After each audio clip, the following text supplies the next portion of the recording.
So you may feel as though understanding the lives of Phoenician women is a sort of obvious research topic. Probably a lot has been done on that, right?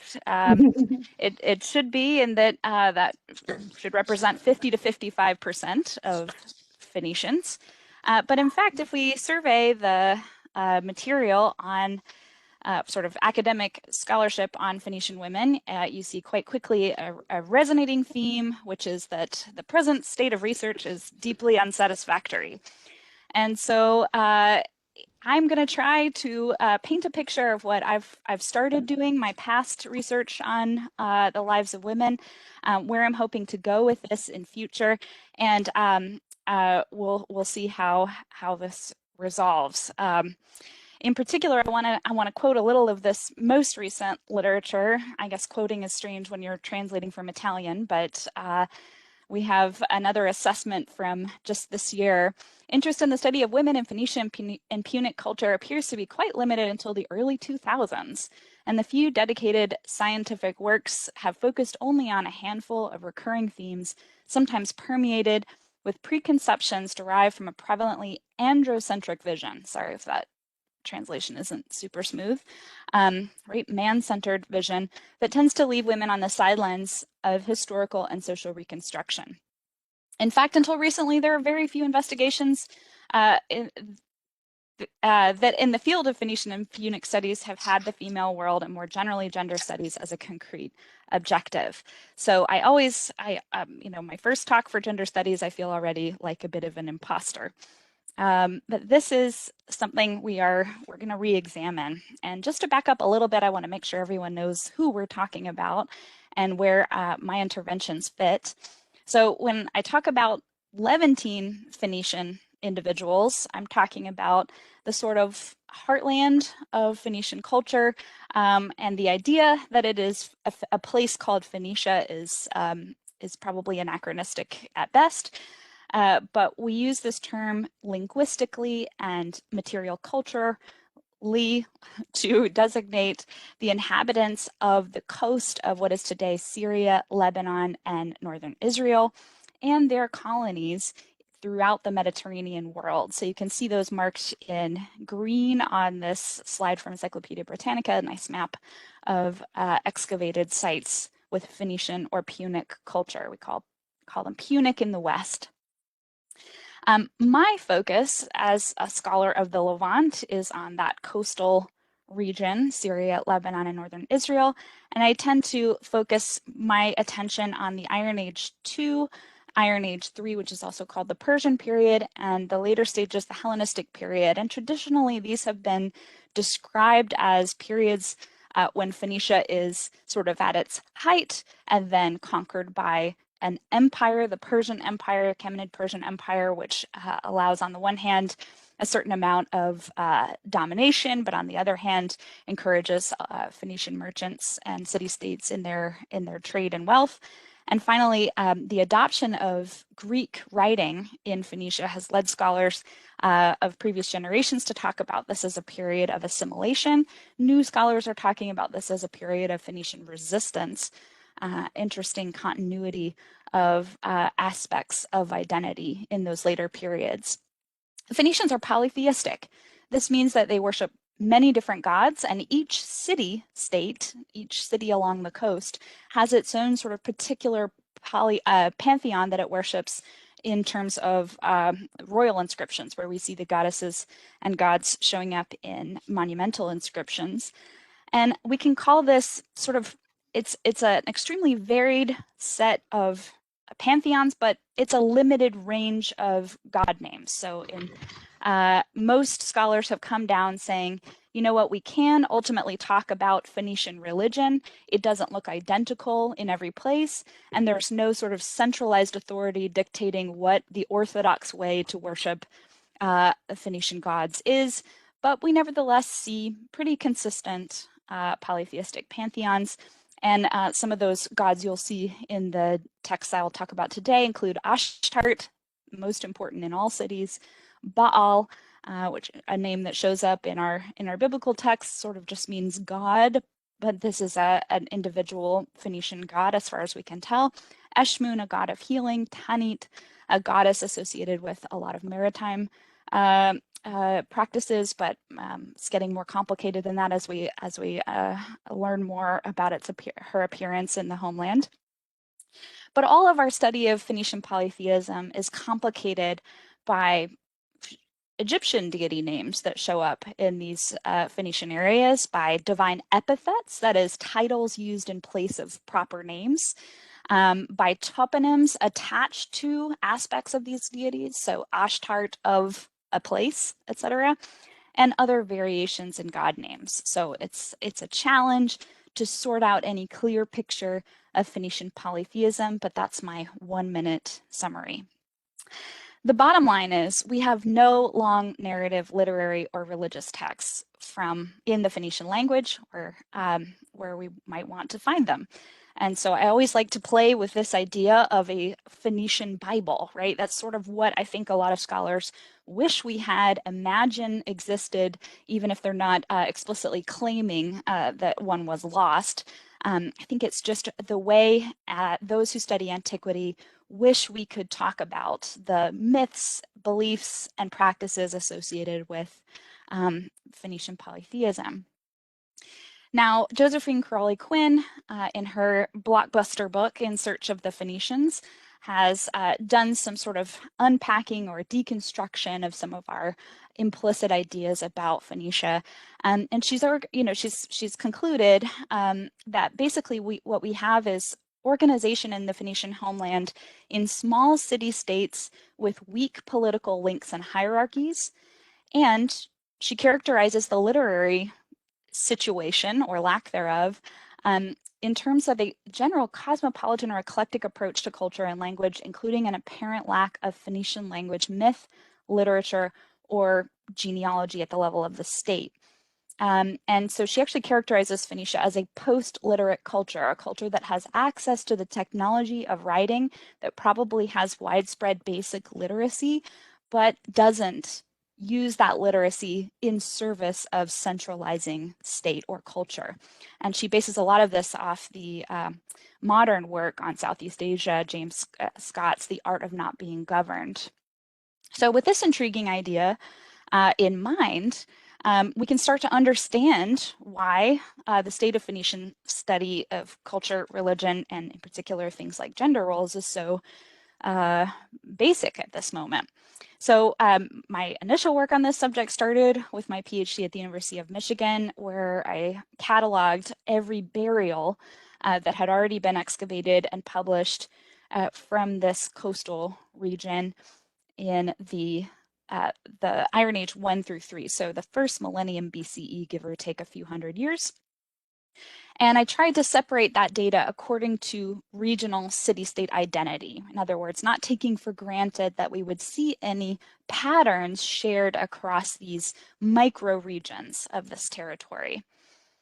Now, because of that, I was, right after my dissertation was finished, invited by Mark Woolmer to contribute a chapter to the Blackwell Companion to Ancient Phoenicia on Phoenician women.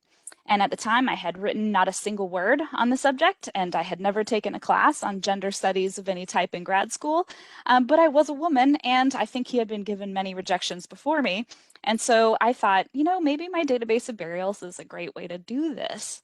And I wrote up the chapter, 3 different case studies from different sort of socioeconomic backgrounds, one royal burial, one elite burial, and one non-elite burial that I could sort of flesh out into a kind of biography. And then I followed that with the sort of pat 4-part discussion of Phoenician women's agency and specialization. And I felt pretty proud of myself. I finished it up, I sent it off, and of course, as many of you guys know who were on this volume, it was put on hold indefinitely and never published. So that chapter sat dank in a Word document in my computer for several years. And as I began thinking more and more about this, I started to become more and more embarrassed about how I had approached this subject. In other words, sort of reproducing stereotypical gender roles based on probably generations of scholars from the 20th century and what they expected women to have done, and not really being able to show concretely any women sort of staking claim to these areas I had outlined in my chapter. So, like I said, that volume died on the branch, and I'm lucky it did, because Barbara Marstadt wrote to me in 2017 and said, I heard you wrote a chapter on such and such. She hadn't read the chapter. She invited me to the colloquium that became the source of this write-up after the fact.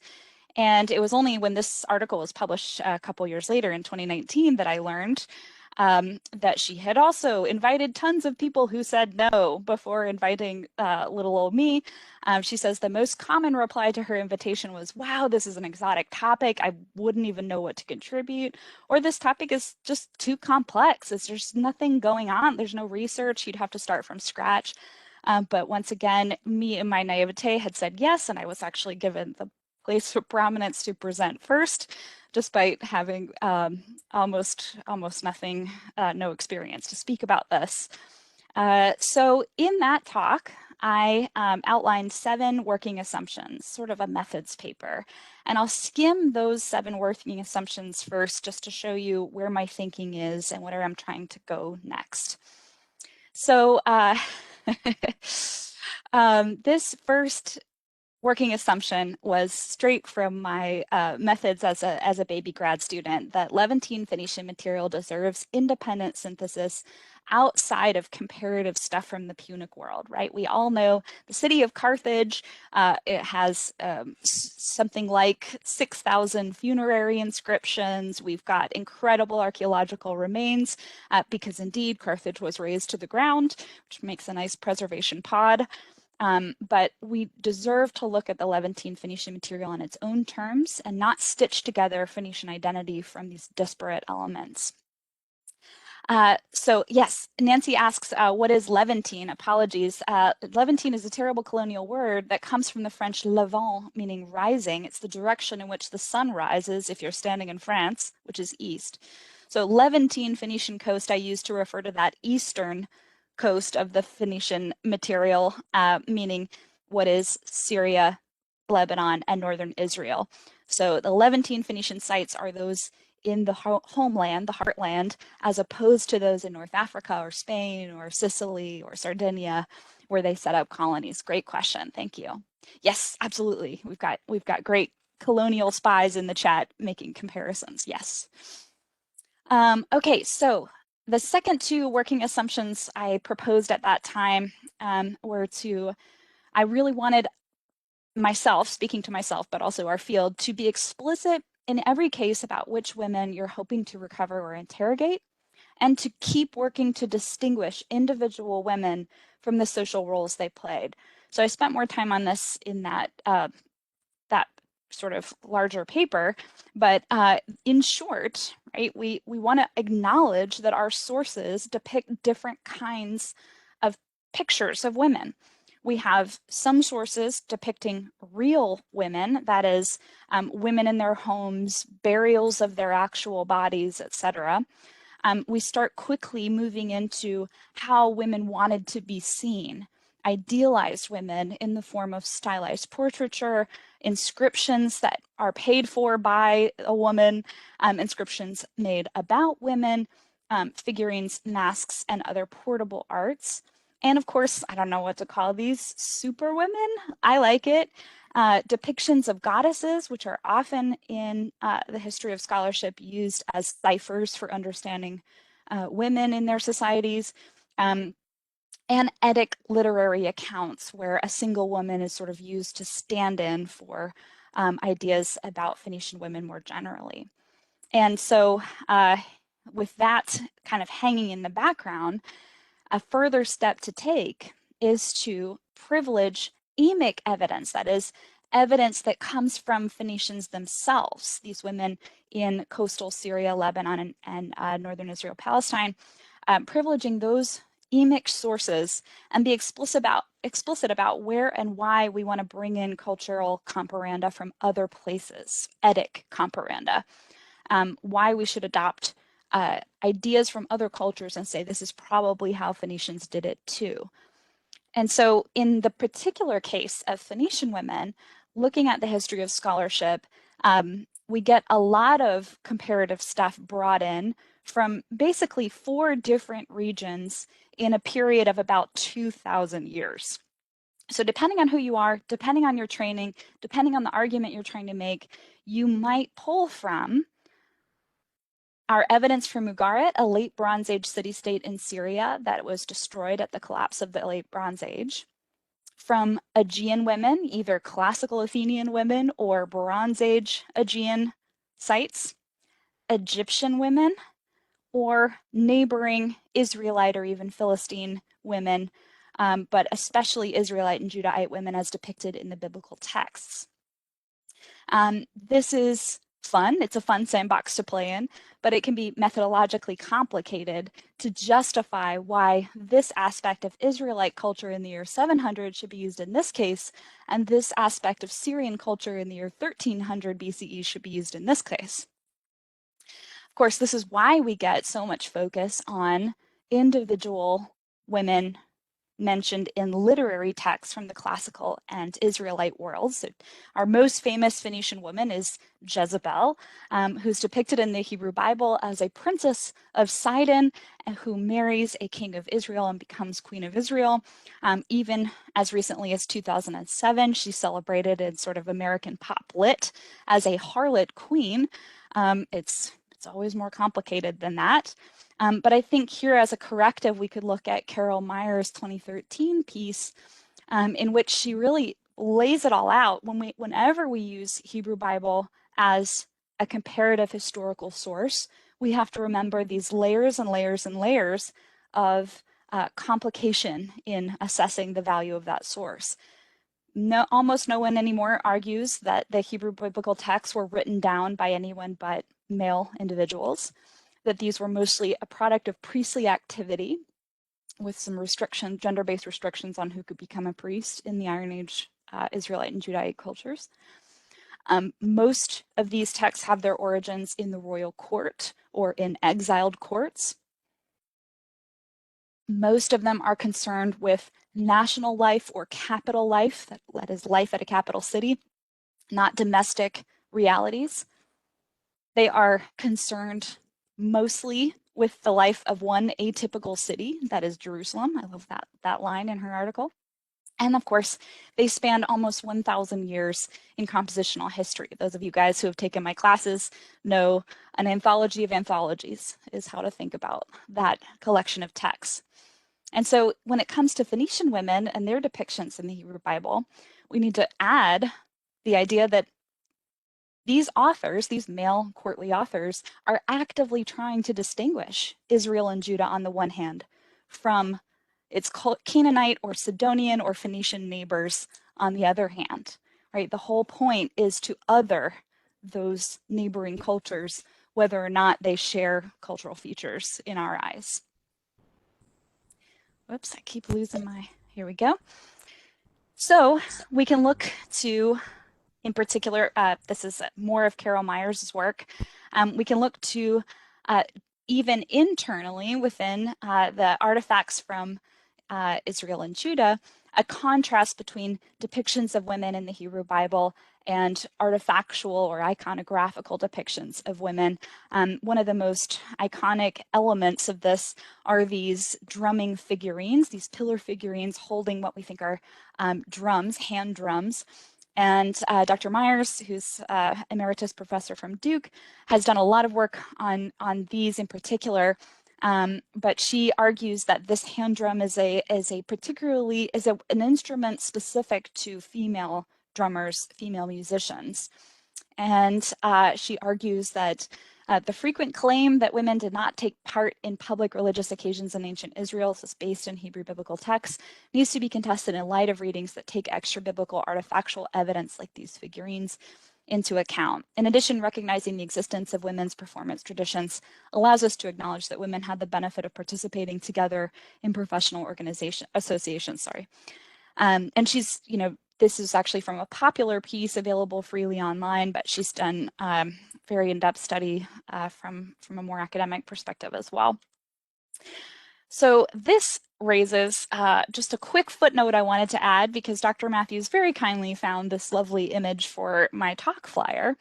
And I got curious about it because I haven't seen this one before. I was able to reverse Google image search it and locate it. It's a drawing prepared for a 1911 volume on the history of dancing. It's actually from Cyprus, and the volume itself doesn't give it a date, but from other ring dancers that I've seen in various museums around the world, I'm guessing it's a Cypro-Archaic period item. And this is possibly later due to the naturalistic depictions of the faces. But this is a trope that appears in Cypriot art depicting what sometimes look like women and sometimes look like a mixed bunch of dancers in a circle, sometimes with musical instruments, sometimes not. How much can an object like this tell us about Phoenician women if we're looking at it through the lens of a kind of, I don't know, stereotypical trope that is used over and over again in different media on the island of Cyprus, where we have Phoenician colonies over the course of several hundred years? I actually love this drawing, and I think it's a perfect example of the methodological pitfalls of the sources I'm talking about. So I'll skim these last ones quite quickly. I won't have the time to get into my work on sacred space and domestic space, but in both cases, I argued, I think we should assume that public and private spaces in the Phoenician world are used or not used, in the case of some of the sacred spaces I looked at, by all adult members of the community unless established otherwise. And this really comes into play in terms of domestic architecture from those Levantine Phoenician sites, which is in its infancy. We have only a handful of actual houses excavated from these Iron Age sites in coastal Syria, Lebanon, and northern Israel, in part because the city-states of Iron Age Phoenicia are still inhabited today. We have a lot of continuity of occupation. We also have a tendency to locate monumental buildings before we locate small mud brick or stone structures nearby. And we also tend to fund those monumental excavations. But all of that is to say, we do have now a handful of domestic homes from northern Israel and from coastal Lebanon. And one of the first to come out is this excellent complex study by Ayelet Gilboa and her team at the University of Haifa. This claims correctly, this is the first household archaeology study that deals with a Phoenician house, came out in 2014. They were able to complete complex spatial analysis of the site, including 3D access models, movement analyses, and so on. And when they reconstructed, delightfully, we all love these kinds of pictures, an image of how this kind of house would have been used. I don't know if you can quite tell, it's a little bit of a low-res image here on your screens, but we have boys upstairs and girls downstairs, right? And I think this wasn't explicitly evaluated in this particular piece, but they've published several studies and they've thought about this choice. I was able to reconstruct that they made this decision on the basis of this reconstructed item here as a trough depicted. Now you can see in the pink circle, that standing trough, sort of a work surface, or a dream kitchen counter, right, that spans the entire length of a kitchen. And in this particular object, they cite in a footnote from the Louvre, again, a Cypriot comparanda. Dr. Matthews was right on the nose with this. That I was able to locate. This is the previous version of the Louvre's catalog. I should have gotten a better image. But this is a Middle Bronze Age piece that was brought in, sort of suggesting how a counter like this would have been used. So, you know, no shade. It's tough to select how to reconstruct when you are writing the first study of a Phoenician house. But there you can see some of the potential problems with taking a site or an object that is this big from 1,000 years before in a different location to reconstruct a gender-divided private home. And my final working assumption in that early paper was that we should all take the presence of women for granted in every discussion of Phoenician life. And that's what I've tried to do with two upcoming projects. So I'll spend my last 10 minutes or so talking about those, how I'm going to go about this. So the two papers that are coming up, one, Butcher, Baker, Candlestick Maker, Searching for Professions in the Phoenician Mortuary Record. This would have been a conference in Gibraltar, and instead will be in my room in Greenville. And then my hopefully November paper, May You Bless Her, Religious Insights from Levantine Phoenician Women's Votive Inscriptions.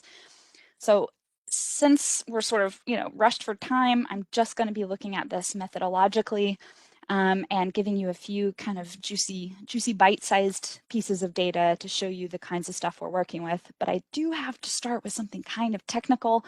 So you can stretch your legs if you can't care about this, but for those interested, Northwest Semitic names, the family of dialects in which Phoenician is located, but it includes Hebrew, Aramaic, Phoenician, Punic, other dialects of Aramaic like Syriac. Northwest Semitic names in general tend to take a limited set of forms.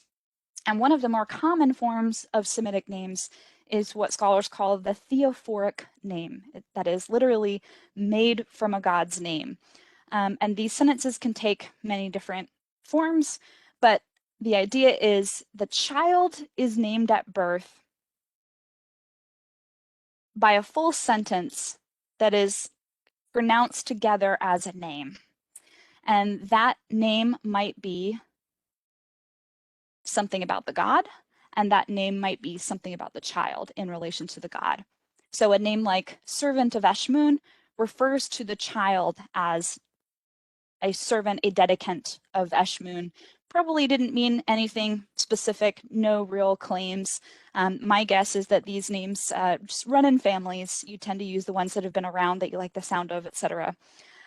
But this is one way we can start to do the tough work of locating women in our inscriptional record when we have only names. And I'll tell you more about that in a moment. The second feature, technical feature I need to point out is the idea of the hypochoristic name, which is a shortening of one of these theophoric names. So a hypochorism is actually any shortening. If you are, an Isabel who goes by Izzy, that's a hypochorism.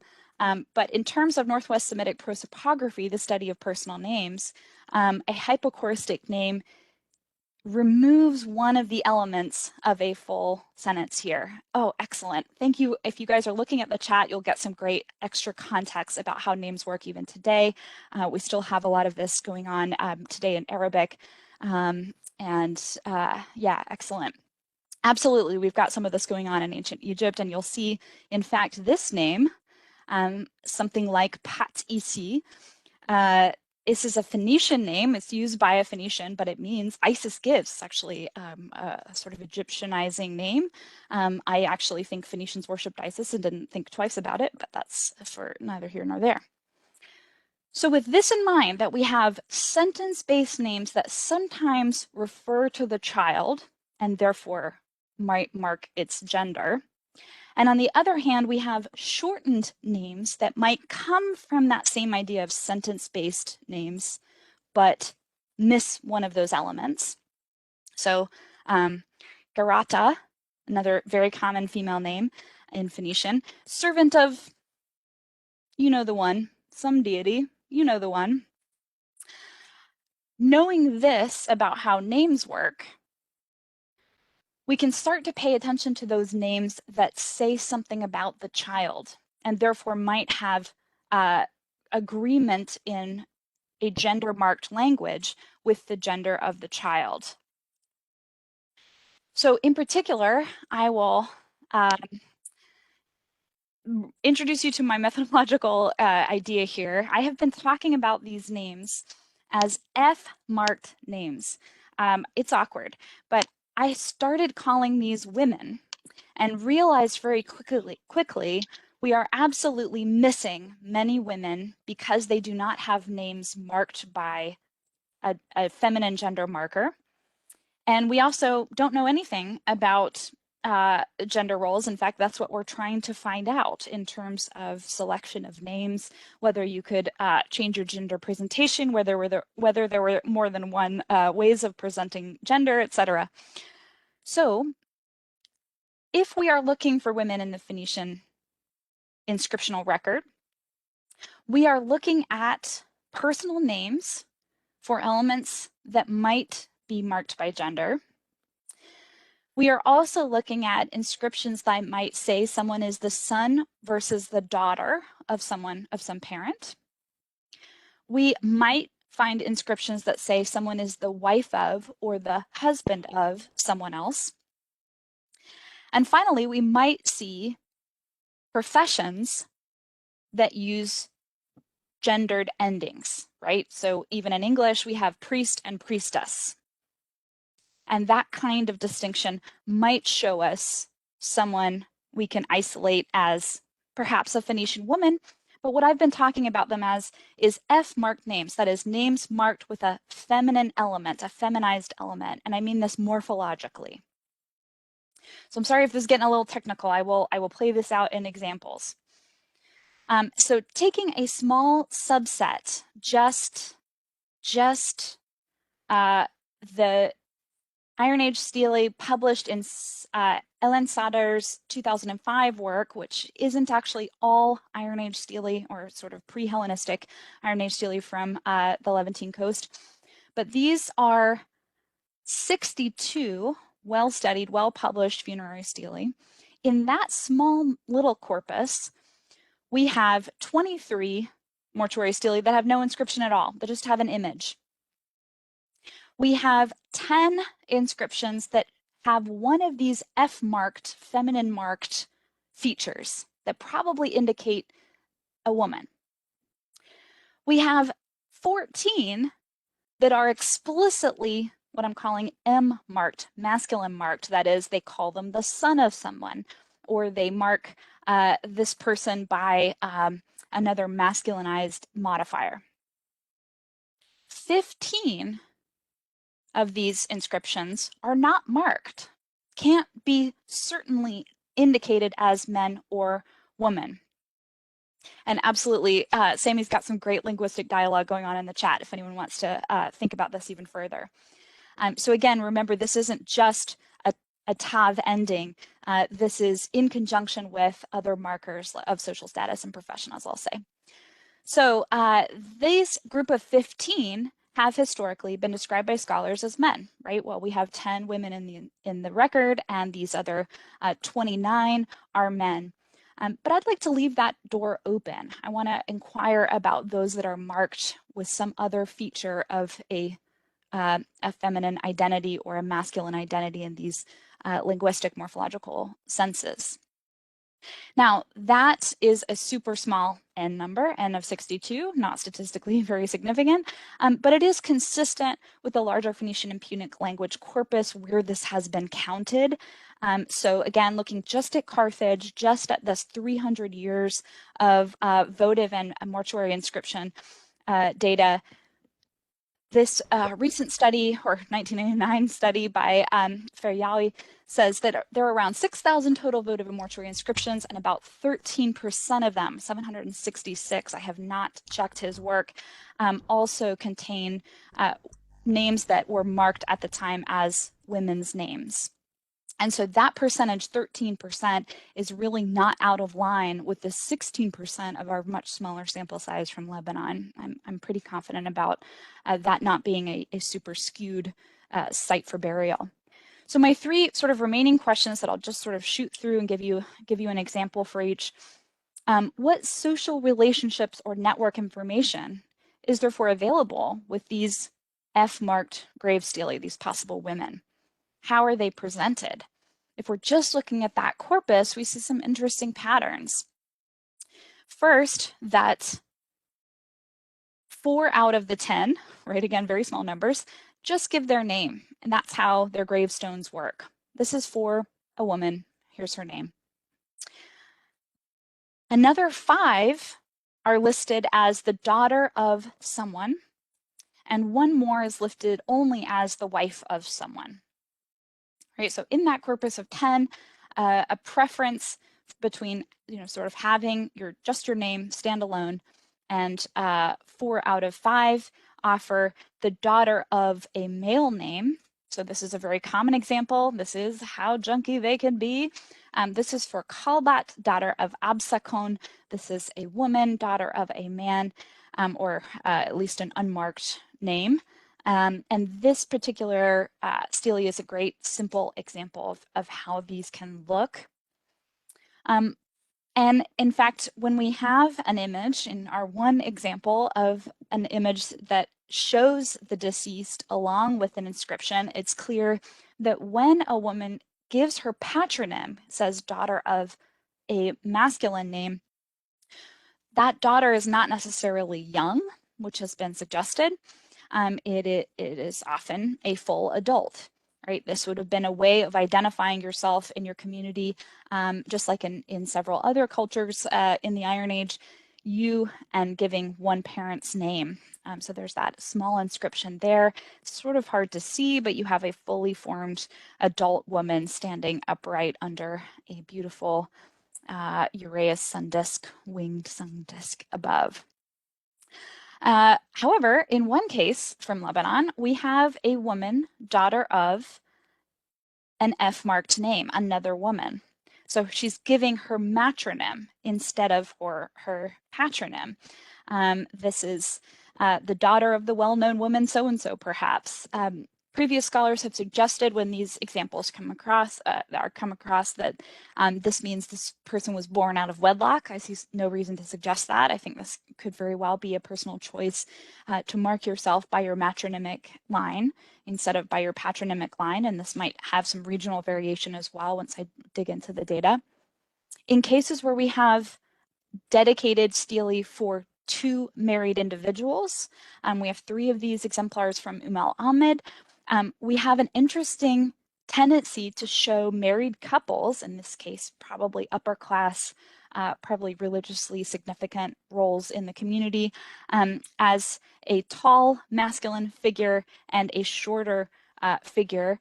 And we know from one inscription with no depiction that these kinds of stele were often put up by the child. This is the stele of Baal Shamar and Li Amon, his wife, which their son Ozi Baal erected for them for eternity, this expression, La'olam. And so, second question, can we say something about titles or professional associations with these F-marked inscriptions?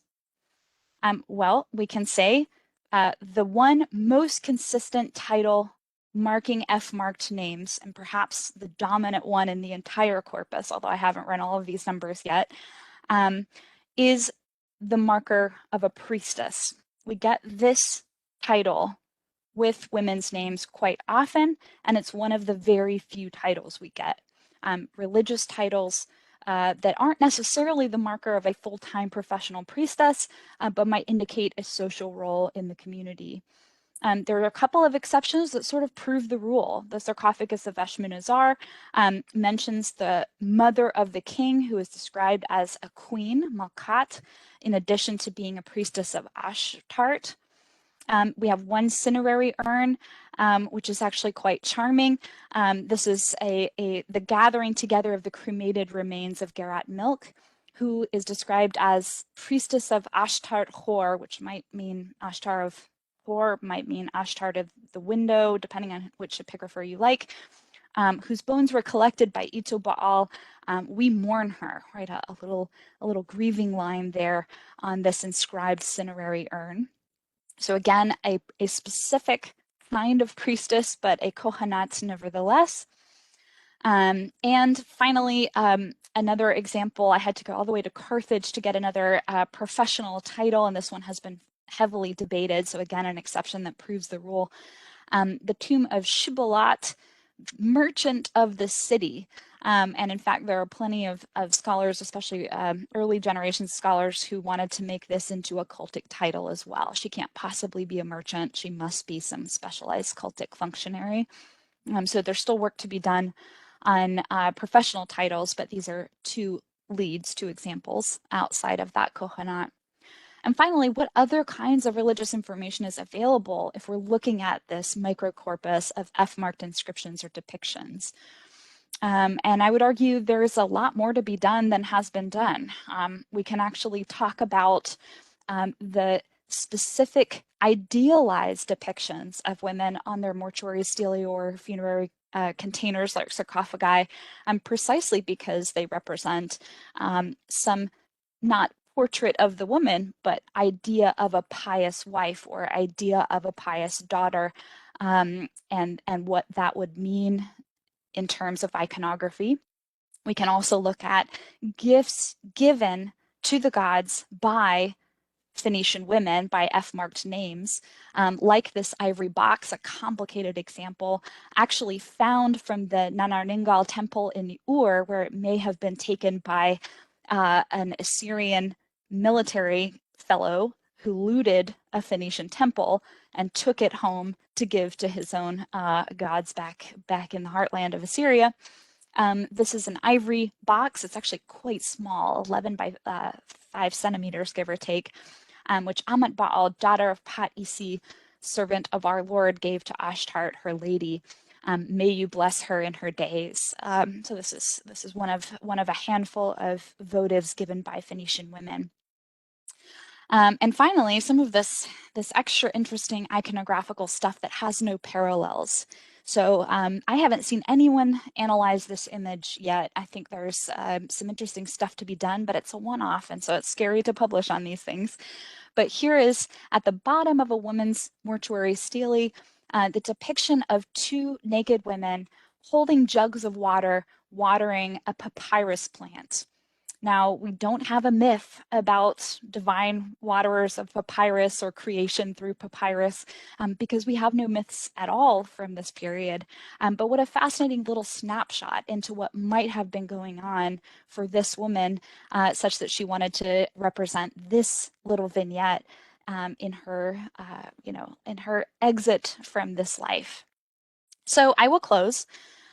We should normalize review sharing with one recent anonymous and actually very helpful NEH reviewer's comments on my work. This has to do with my book, but I wanted to sort of share this as a big question mark in how I proceed. Eager for your thoughts. This anonymous NEH reviewer says, though the biographical vignettes the author proposes are compelling, I wonder how the author will reconcile the biography of an individual, or a few in the case of the royal burials, with the construction of a social history of a group of people and region throughout the course of a millennium. Well, you're not wrong. Moreover, I wonder how the author seeks to approach the question of identity as such. Oh, yes. Similar to my first question around biography, how do mortuary contexts offer a means to construct a social history of a people and place over the course of 1,000 years? Dr. Perry, do you have any comments? Nevertheless, it is clear that the author is uniquely positioned to carry out this work, which is nevertheless very dubious.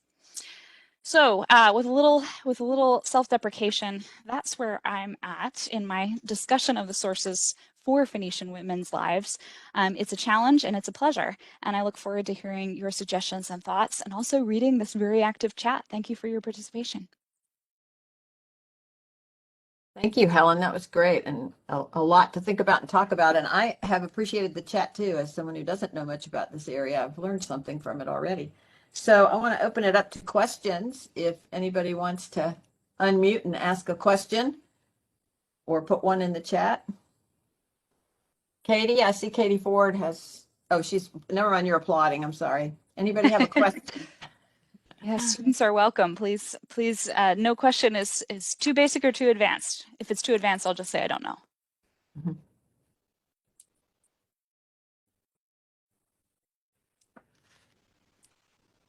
Thank you to Dr. Ahuvia and her students. Thank you for coming.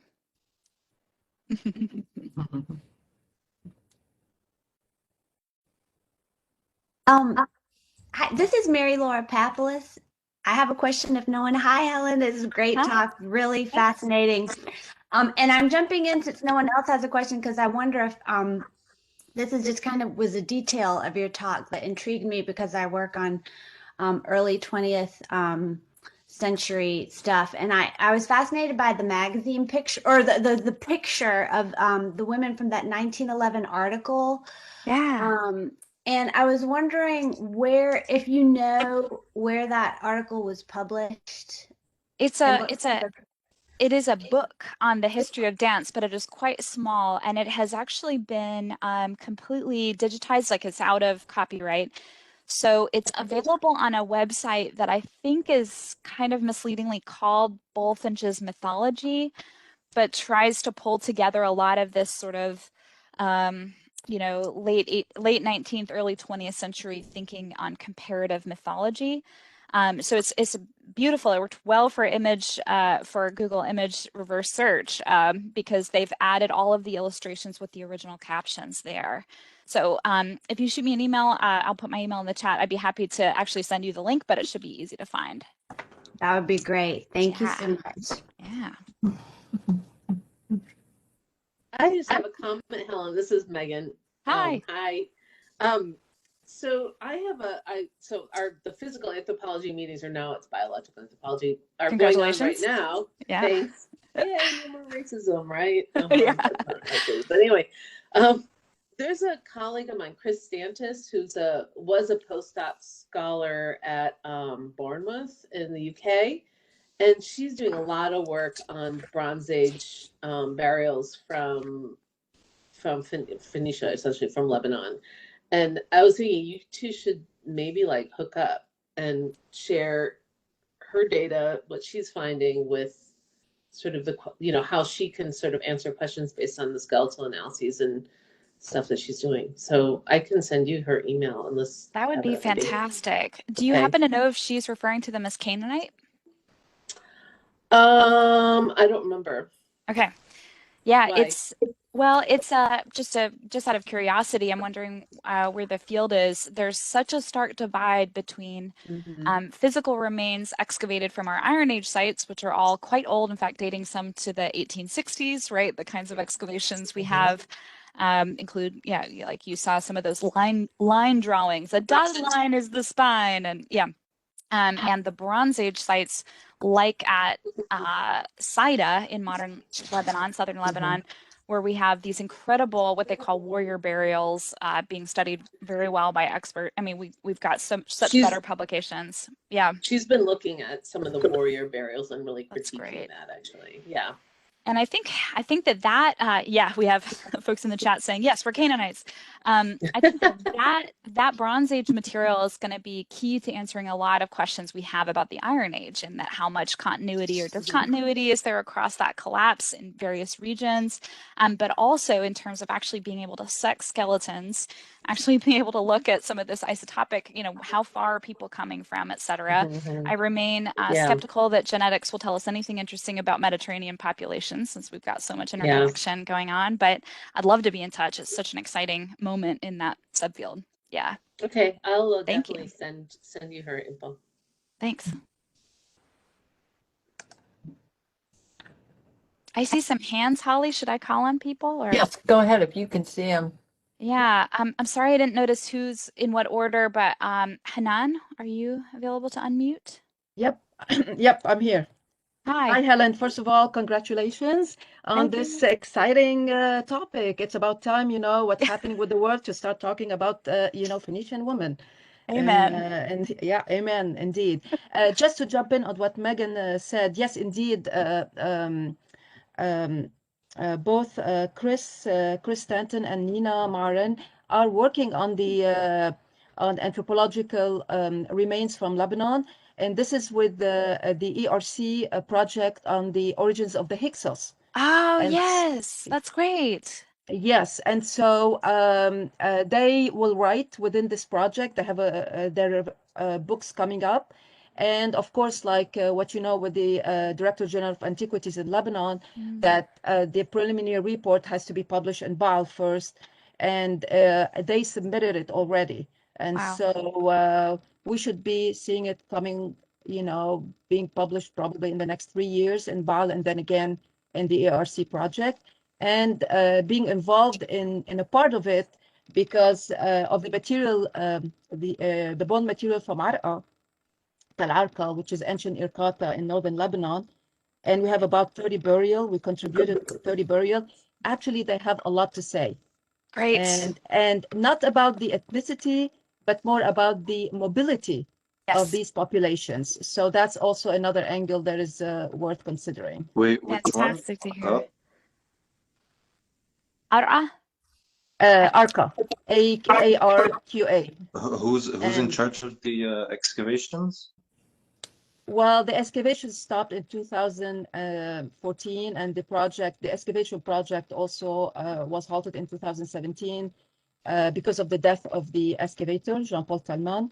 And I'm in charge of the archives and the publication projects for all periods of the site. All right. Mabruk, that's Could so you exciting. post your email in the chat, please? Oh yeah, sure, of course. And again, also like another comment, just to touch upon, piggyback on what Erin said in the morning. Yeah, hi, Erin.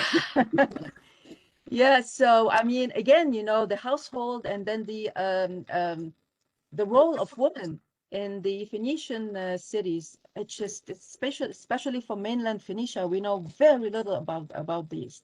Exactly. So I'm hoping with the new excavations, we have the new excavation in Batroun, the ones in Tel Burak, and the reconsideration of the excavation of Ar'a, because we have houses and we have also a temple over there from the Iron Age too.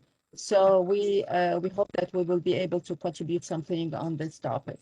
It's going to be amazing. I mean, I think we're now over a dozen Iron Age sacred spaces, and we're creeping up on almost, I think, 8 domestic houses now. So it's getting crazy. Yeah. Indeed. Thank you so much. Thank you for joining and for sharing all of that great, exciting news. Oh, it's a good time. I see a hand from Aaron in real life. Hey, Helen, thanks for a great talk. Had a question about, how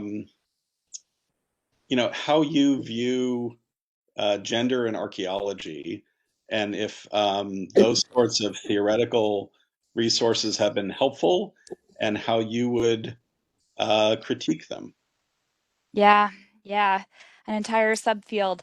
One of the most helpful pieces, I just have to pull it up to make sure I get the citation correct, is this special issue. Here we go. I'm going to put it in the chat. Ooh, all caps. Looks like I'm shouting. I'm not shouting. This is from 2019 in the Journal of Hebrew Scriptures. This is a really nice snapshot of how the field has evolved for our particular Levantine context at this moment. And I think, I might be in a way, oh gosh, this is such insider baseball, but I'm sort of like giving the identity talk on gender right now from this morning, in that we get so hung up on identifying women's spaces and men's spaces, and women's tasks and men's tasks.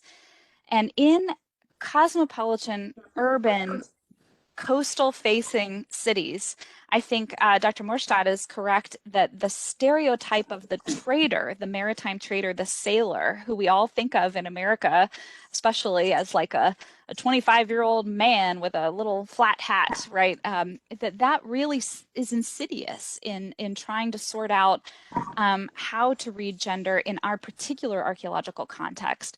And so I think that the theoretical work that's been done is extremely useful.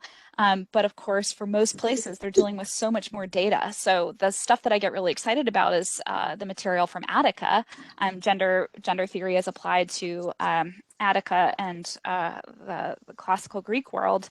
But of course, there we have a plethora of literary texts to back that up. And so we can read spaces in their textually contextualized nuance, and it's impossible to use those examples in our spaces in the Levant. So right now, where I land is that I find most intellectual kinship with those who are doing this kind of cutting edge work, Sarah Scheckman in particular, doing really excellent work on gender in the Levant, and also some really cutting edge studies on Egyptian domestic contexts. And there, I mean, they're just challenging every stereotype we inherited from Western scholarship. So we have mixed use spaces that are not just mixed gender, but also this is the cooking area. It's also the hearth area. It's also the weaving area. It's also, I mean, we're just talking about spaces doing so much heavy lifting that it doesn't make sense to talk about them in gendered ways. And so that opens up new, interesting research questions that are totally separate from the ones we've been asking.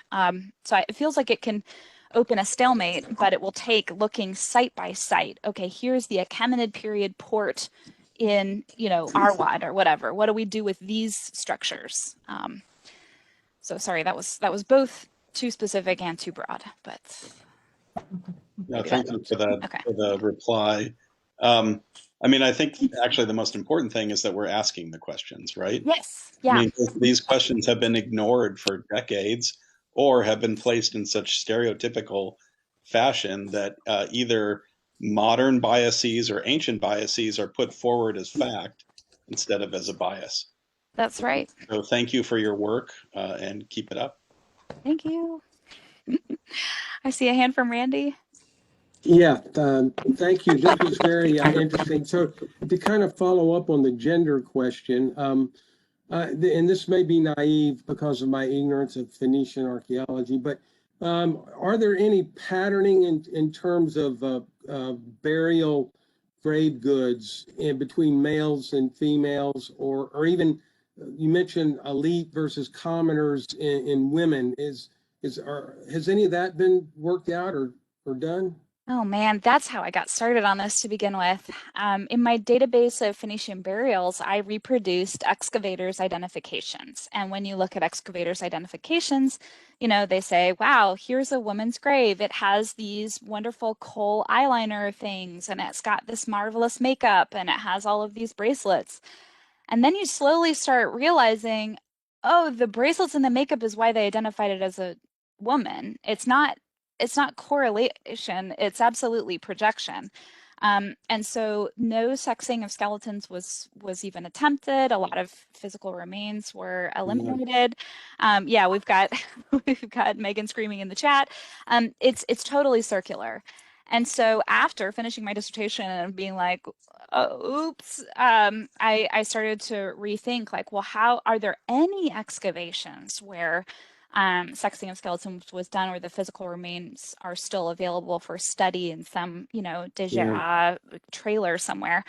And I think that inscriptions are our best and very minuscule bet in terms of correlating images of women on sarcophagi or mentions of F-marked names in inscriptions with physical remains.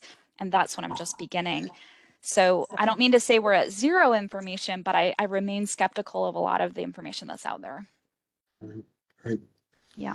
Well, are these individual graves, or are they mostly or communal tombs, or? What a great question. We've got a little of everything. So we have individual inhumations straight into the ground. We have individuals in sarcophagi in tombs. We have individual family tombs with one cremation in an urn, 3 inhumations that have been secondarily moved, and 1 new inhumation untouched. We've got stone sarcophagi, clay sarcophagi, wood coffins. I mean, it's commonly described as eclectic Phoenician mortuary practice. In general, we seem to have a movement away from cremation in the Persian period, and that's almost the only trend we notice. Yeah. Thank you. Yeah.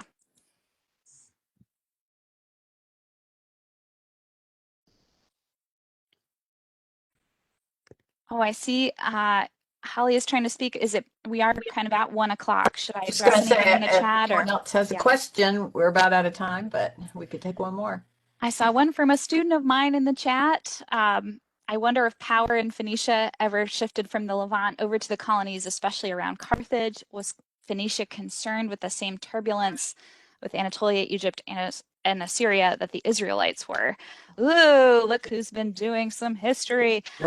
Yeah, absolutely. I think that if we're looking at how other polities interact with Phoenician cities or Phoenician folks, it's clear that everyone's attention turns from Phoenicians on the Levantine coast to Phoenicians in North Africa. Those are the centers of power.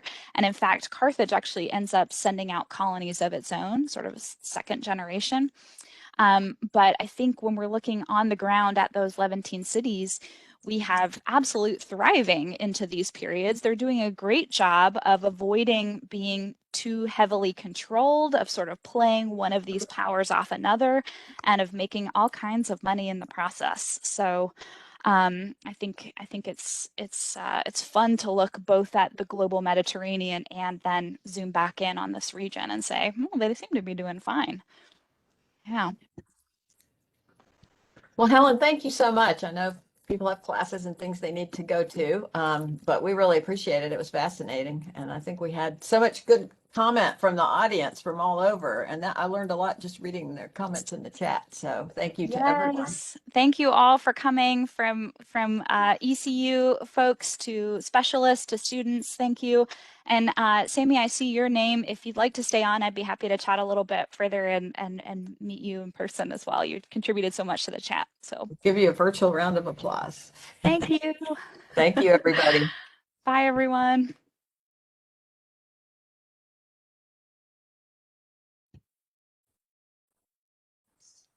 Sammy, are you still on? Are you able to unmute, or would you like to? Yes. Mrs. Dixon, can you hear me clearly? Again, yes. My name is Sami Kanan. I'm a student of the University of Passau. I'm Lebanese, but I grew up in Germany. Thank you for coming. My question is, I learned Phoenician and Ugaritic by myself, but did you check out the inscription KAI-50? It's basically a letter, a Phoenician letter from Saqqara, where two Phoenician women talk. This might interest you.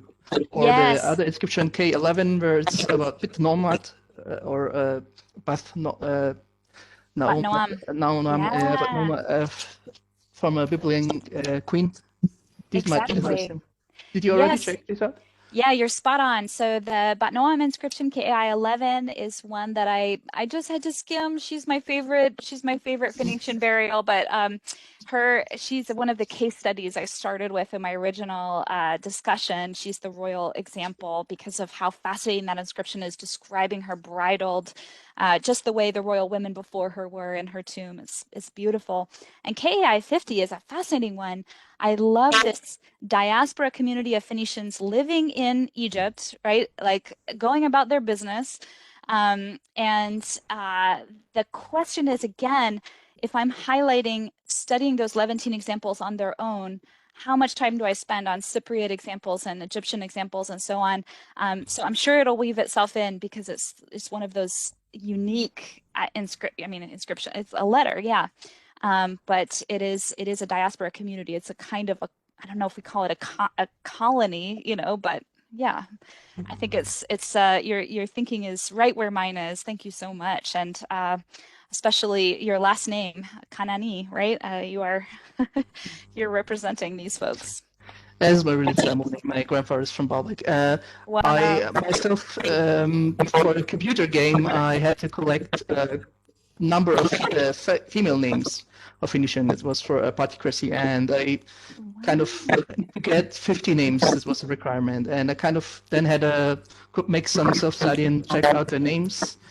And a lot of times, feminine names have Ashtart, so Astarte, or Ashtoret in Masoretic Hebrew, and also Is or Is, the Isis included. And I actually think the stats show it's pretty gender neutral. We have so few female names that they dominate that corpus, but there are so many men that also have theophoric elements of Ashtart and Is.